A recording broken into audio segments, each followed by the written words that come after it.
Senti, prima di chiudere però, ti rilego quella parte finale di notizia che ho dato prima introducendo Santarossa, cioè Franceschini ha fatto riferimento al fatto che nelle pagine di Facebook della Lega Nord, curate dal figlio di Umberto Bossi, si può giocare a rimbalza il clandestino.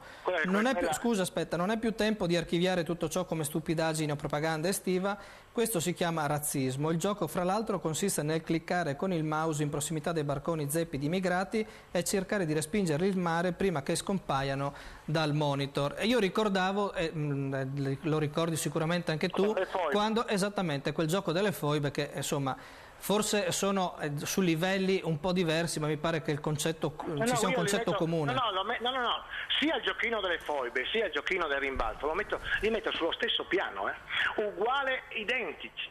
Anche se questo è il figlio di Bossi, non è perché il figlio di Bossi deve essere il genio. Anche il figlio di Bossi in questo caso ha fatto una grande cazzata, non con 2Z, con 476Z.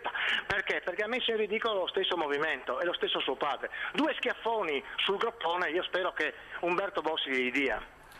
Bene, grazie direttore. Dovremmo avere a Udine il senatore Pittoni che proprio la settimana scorsa ci aveva dato questo annuncio parlando di questa edizione tra virgolette speciale della Padania in lingua friulana, perché appunto di lingua si tratta.